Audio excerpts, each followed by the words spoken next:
So on to our first speaker, which is Hans van der Zwaag, Director of ICT and Facility Services, and he is enabling PGGM to assist 2.1 million workers to create a valuable future for themselves.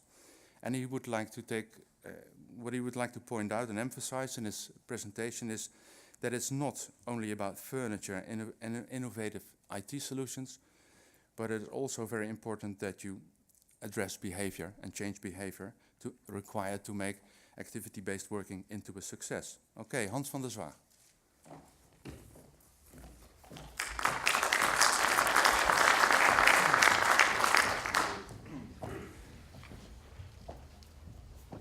All right, let's see if this works. Welcome to PGGM. Good morning and welcome.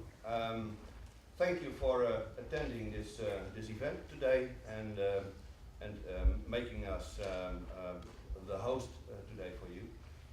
As our first speaker already said, there is a guided tour, and we will be able to give you some extra background information during the tour or during the coffee breaks. PGGM is a leading Dutch pension fund administrator. In 2008, January 1st, we were having a separation of our, in fact, what is now our main client, the pension fund for healthcare and social work, and the organization for the pension fund administration was set up as a limited operation. So we're more or less a commercial organization now, and also working towards getting more clients from the pension fund sector as clients for us. But our roots are still in the sector healthcare and social care.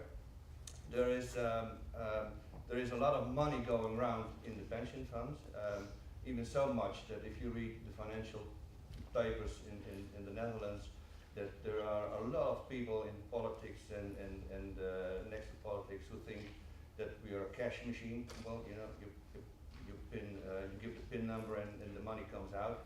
So a lot of ideas are there for using the money from the pension funds, but actually we're using this money for sustaining or for creating a sustainable, valuable future for the participants. And these are about 2.5 million people in Dutch society, which is quite substantial and makes us the second largest pension fund and pension fund administrator in the Netherlands.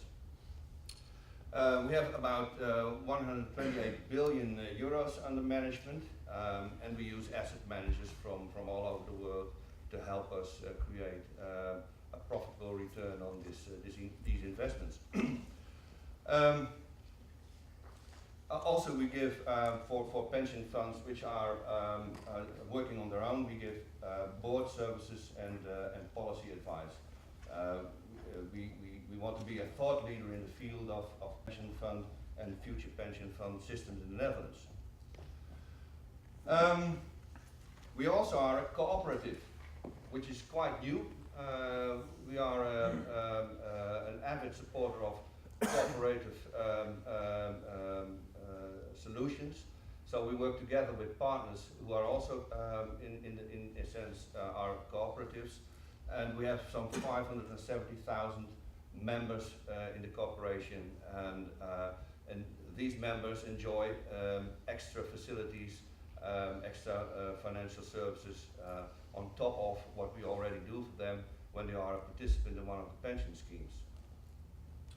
So we try to create innovative solutions, creating a surplus value, not only from a pension, but also from healthcare or care, housing, and even employment.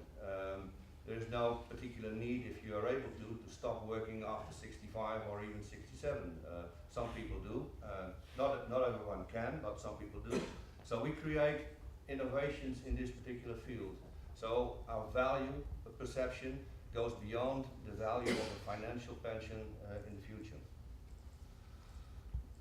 We have a new building you probably entered it either by car and you got in a parking, underground parking lot for about 1,000 vehicles, or through the main entrance.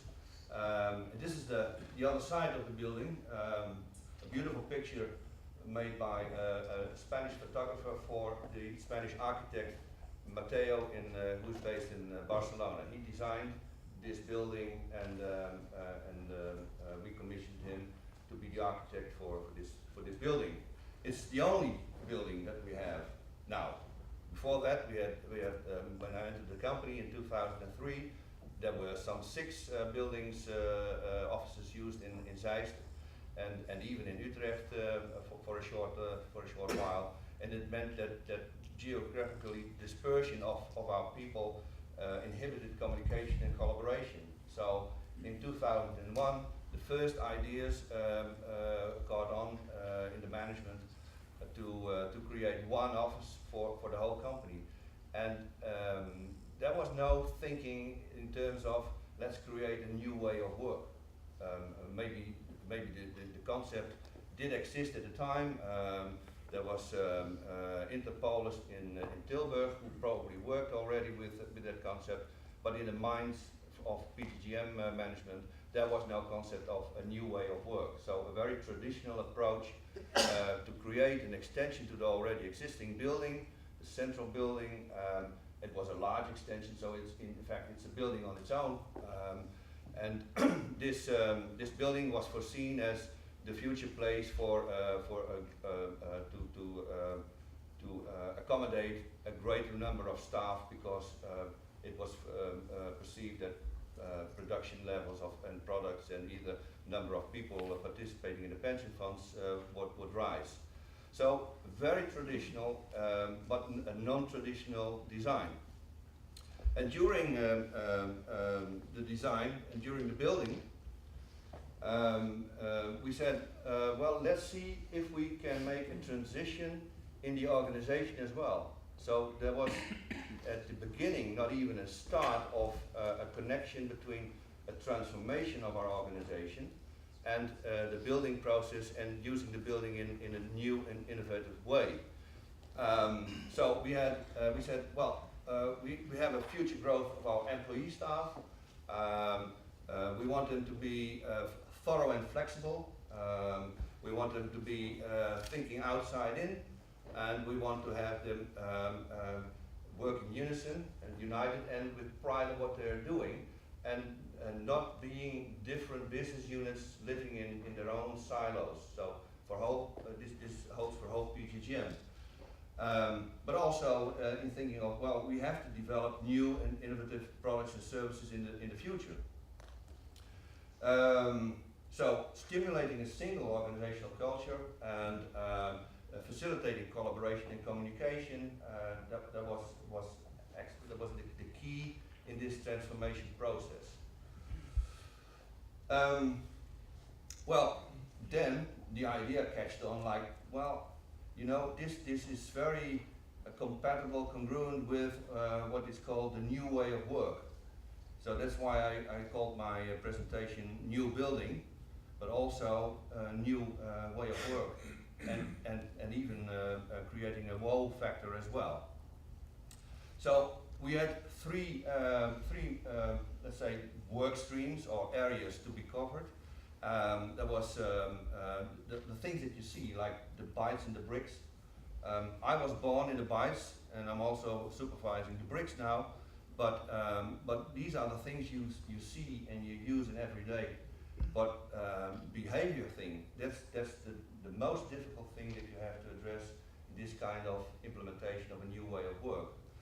So we set off not only by arranging office space, creating new IT solutions for anything, doing anything, anytime, at any place, but also to stimulate management and workers to think about how a new future how a new future would be if you do not have your own office space anymore, if you share your facilities but also share knowledge, which is not so common in traditional offices. I mean, protecting your own knowledge can be very profitable for the short term in terms of being needed by the rest of the organization. So calling people to share knowledge and share ideas is not always the natural thing to do. Perhaps paradox, but that's the thing that we also uncovered during this transition. We had support from Felton and Company. I believe they were also working for other companies like Interpolis in a much earlier stage. So we used the knowledge and insights from Felton to make sure that we did the right thing. So we gave it a label, the whole transition, we gave it a label. It's called in Dutch werken at PGGM, working at PGGM. And there were two main themes that we set on top of our list. We want to act, we want to give freedom to our people. It means giving trust to your people that they do what you said you are going to do, and not doing the traditional thing like if I see you at the desk, then you're probably working. So a result-oriented management. And giving professionals their own room to maneuver within the boundaries of your network of responsibilities. And sharing knowledge is a sign of strength. So it is a behavioral thing, but we also make sure that we accommodated the sharing of knowledge by implementing systems and IT to in fact stimulate this behavior. Well, then in workshops you need to translate this in things that people understand. So in the 2 years leading up to the transition to implementing the new way of work in real life, you know, when you go into the new building and you see the new office surroundings. We had a lot of workshops with management, with people, and addressing things like your business activities is leading for the choice of the workplace you need for the day. You know, you're not going to sit the whole day in a concentration room if you need to work together with other people. So that, but we think, probably you think as attendees from at this event, that's very natural. But it was not very natural at PGGM, and I presume it's not very natural in other traditional companies as well. So sharing appliances like office space, your desktop, which is in fact virtualized, and you can find it anywhere in the office, everywhere where you sit at a physical IT desktop, you can call up your virtual desktop and find everything like you left it yesterday or 2 hours ago. So, and we say let's make the new way of work as paperless as possible. And when I heard the term paperless working in 1985, you know, you see the color of my gray hair. So already then we talked about paperless office. There was this hyped up thing like we do everything digital. And the technology was not yet there, and the behavior was not yet there. And the behavior is one of the most crucial things that you see in the organization today. We have people, 400 people, they have an iPad, and still a lot of them carry around a lot of paper as well. So the natural thing is still having paper with you. But we also see by giving them like an app for meetings and having access to your SharePoint environment where you find your documents for the meeting, we stimulate the behavior to work more and more with less paper. But it means a prominent shift in the behavior of and the organizational culture. Well, did it all work out as planned? Well, yes. More people work from home, which was not the basic idea in terms of, well, let's downsize the number of the square footage, square meters for our office space. That was not the main thing. What you're able to work from home because you're a trusted employee, and you also make agreements with your surroundings about when you work at home and when you work at the office. And being not at the office doesn't mean anymore that you're not working. That is quite a cultural shift in the last 24 months. Flexible office times. It is now very much allowed, even beginning to go normal, to enter the building at 10 o'clock. 10 years ago, you either were at a dentist or your general practitioner, or there was some calamity at home, but you had to be there like 8 o'clock or half past 8. Now you can enter at 10 o'clock in the morning and leave at 10 o'clock in the evening, and there is no particular difficulty when you're trying. You have to make arrangements with your surroundings, with your colleagues, with your management, about when you're there and when you're not there, but that's I think a very normal rule of interpersonal professional behavior. So working paperless is catching on. We could do better than we do now, but it's in progress, getting better every time. And workplaces are shared amongst staff. So and that is it makes it possible to work anywhere within the building.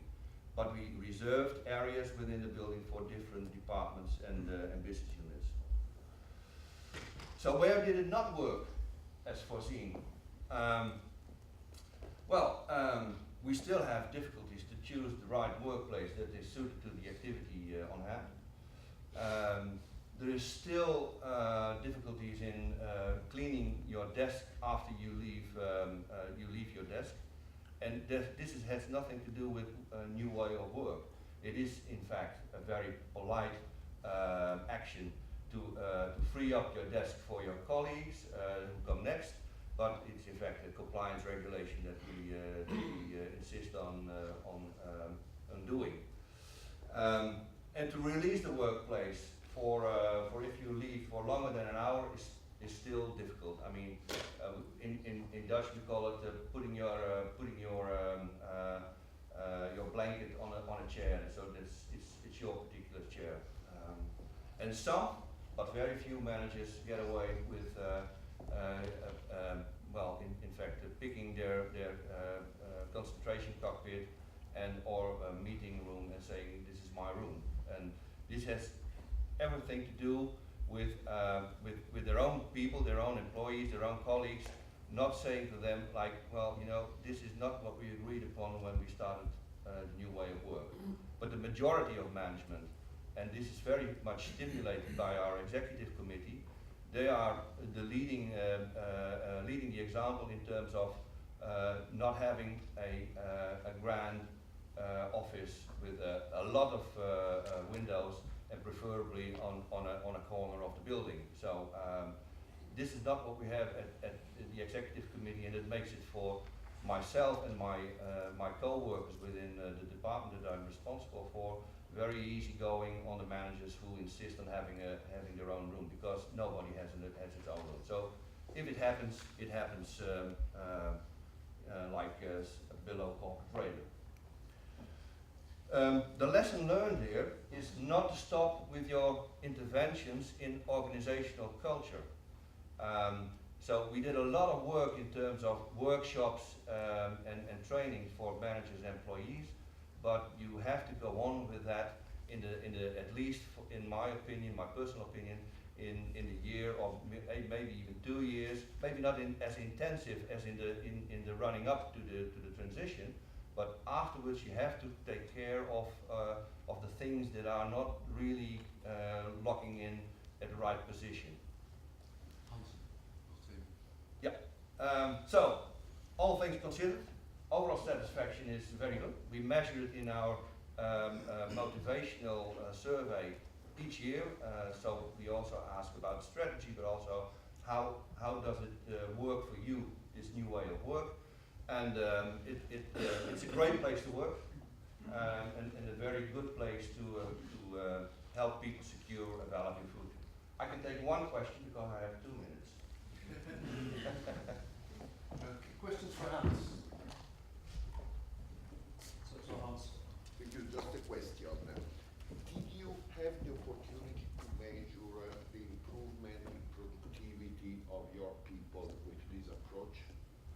I try to reformulate your question. Did you ask for productivity increasing of our people? Is that what you? Yes, exactly. Okay. Now, Exactly. And this, if you yeah. deploy a way to measure if the productivity improved with this approach. Okay. This approach was not set in motion for productivity reasons. It was also not set in motion for cost cutting in terms of less office space. This is it's our own building. We don't rent it. That gives other problems as well, because if you have free space, all people think like, if we need space, you can arrange some furniture for that. But we did not set it in motion for productivity. Productivity is a complex thing, and we also did a lot in the last 10 years for removing legacy applications in our information systems portfolio, and a lot of other things. So there is a productivity increase, but you cannot exactly connect it to this particular transformation. Thank you. Another question here? Well, a similar one, but the other question would be, do you now find it easier to attract the right people to work for PGGM? It certainly is well, in this recession, maybe even a depression, but I'm not an economic guy. In this recession, it's not very difficult to find people if they need work. But you see, if you can differentiate between the people who want to work for a modern organization in a modern way, bring their own devices, work from home, work at different times as the regular office schedule, is certainly attracting people that we need for our future as an organization and for the future of our clients. There were two questions. Two questions. And I hand over to you. Okay, thank you very much. Okay, you're welcome.